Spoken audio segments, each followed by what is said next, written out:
मुझसे बहुत लोगों ने कहा, अनुरोध किया कि आप फेसलेस वीडियो के बजाय फेस वाले वीडियो बनाएं, हमसे सीधे वार्तालाप करेंगे तो हमें आपकी बातें ज़्यादा समझ में आएगी।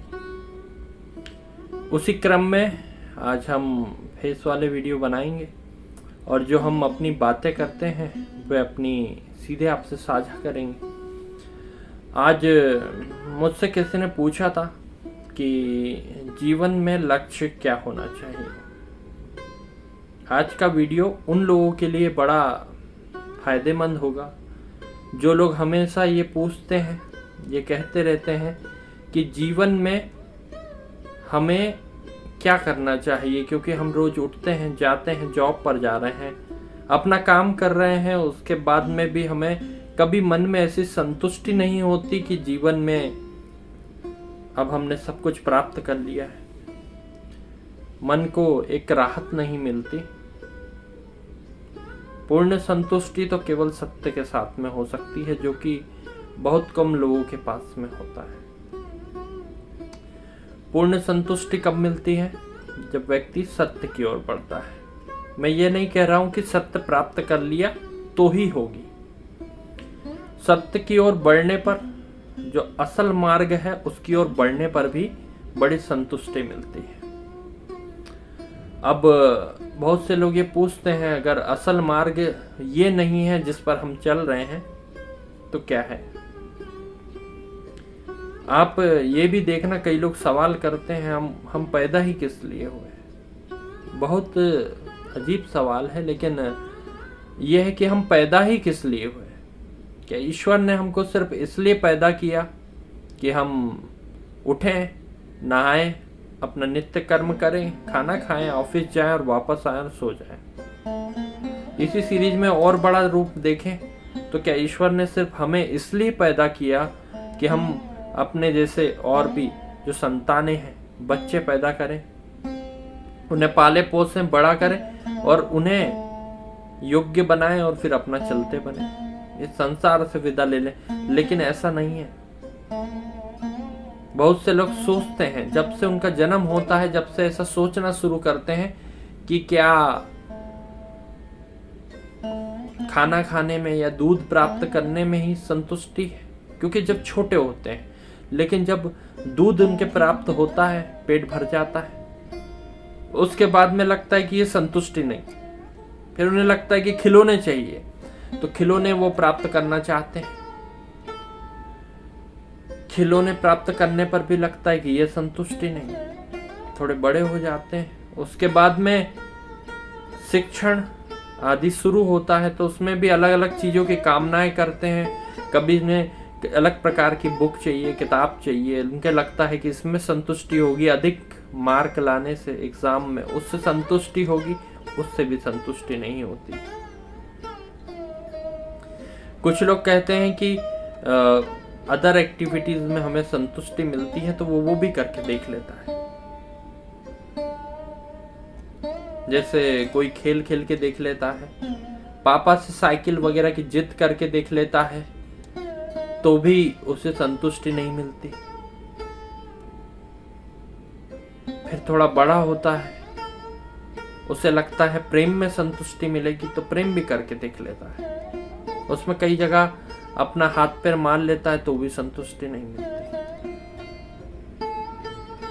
विवाह में संतुष्टि ढूंढता है, उसमें भी नहीं मिलती। उसके बाद में बच्चे होते हैं, उसको लगता है कि अब संतुष्टि मिलेगी, तो भी नहीं मिलती।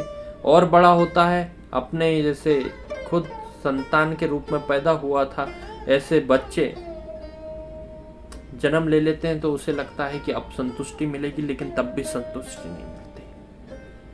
अंत में जाता है, ईश्वर की जाप आराधन वगैरह करता है, साधना करने की कोशिश करता है, तब भी उसे संतुष्टि नहीं मिलती। मूल बात तो यह है कि जो चीज शरीर के रहते हुए करना था, वो तो तुमने उस समय करी नहीं,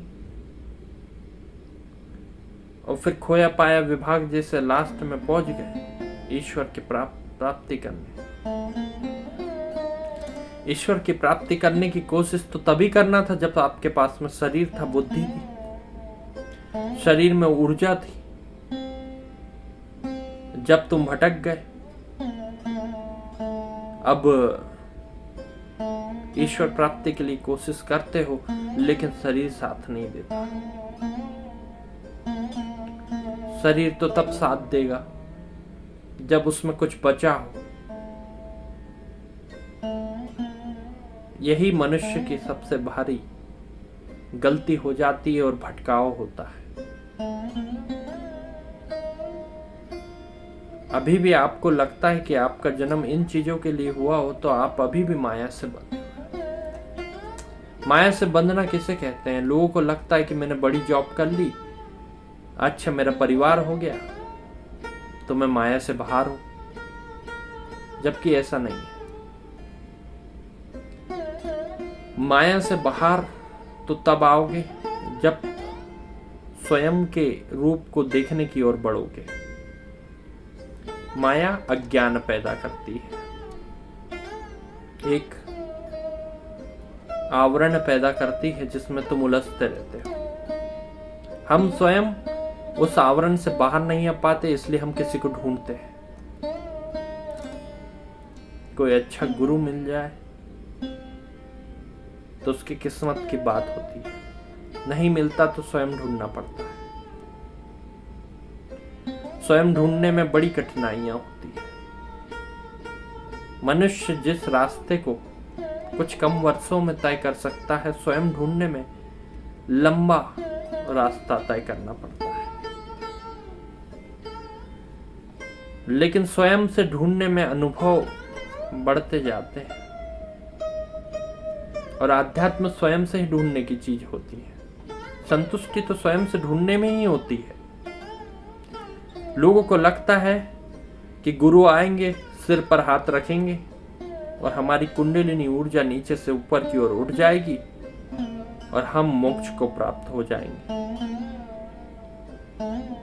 ऐसा वहम पैदा किया गया कुछ ढोंगी गुरुओं के द्वारा। मैं ये नहीं कह रहा हूं कि शक्तिपात विधि नहीं होती, शक्तिपात विधि होती है।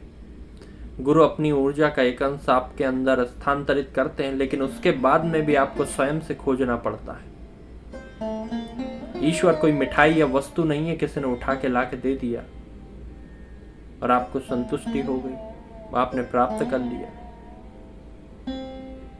जो गुरु होते हैं वो मार्ग दिखाते हैं, मार्ग दिखाने के बाद में हाथ पैर खुद मारना पड़ता है। आप मेरी बात को जरा ध्यान से सुनिएगा। गुरु आपके रास्ते पे, जिस रास्ते पर आपको चलना है, उस ओर उंगली दिखा के बताते हैं कि ये मार्ग है। उसके आगे का रास्ता आपको स्वयं तय करना पड़ता है। तो जो लोग इस उम्मीद में बैठे हैं कि अभी जीवन का लक्ष्य नजर नहीं आ रहा, भटकाव हो रहा है, एक गुरु मिल जाता, सिर पर हाथ रख देता, शक्तिपात कर देता, तो हमारी जीवन की दशा बदल जाती। ऐसा सोचकर अगर बैठे हो तो आप अभी भी उसी अंधविश्वास में जी रहे हो जो किसी ने आपके दिमाग में जड़ दिया। ऐसा कुछ नहीं होने वाला है। गुरु को ढूंढिए, पूरे मनोबल से ढूंढिए, उनसे दिशा प्राप्त करिए, विधि प्राप्त करिए, और उस ओर आपको खुद ही बढ़ना है।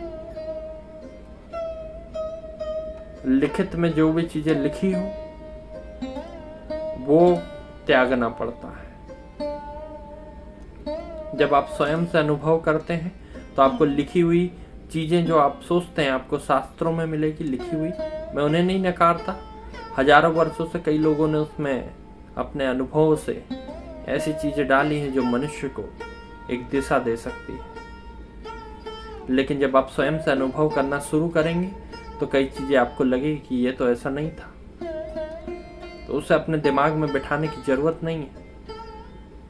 अपने अनुभव को इकट्ठा करते जाओ। आपके अनुभव आपको संतुष्टि देंगे, आपके जीवन का लक्ष्य आपको बताएंगे।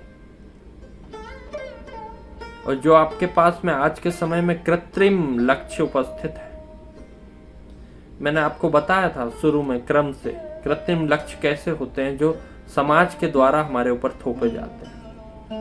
अगर वे कृत्रिम लक्ष्य आपके ईश्वर प्राप्ति में बाधा बनते हैं तो उन्हें त्याग देना चाहिए। मैं ये नहीं कह रहा हूं कि कल को उठ के जाओ सन्यासी बन जाओ, मगर आपके कृत्रिम लक्ष्य अगर बाधा बनते हैं तो उस बाधा को एडजस्ट करना, संभालना आपके हाथों में है। भगवान श्री कृष्ण ने कहा था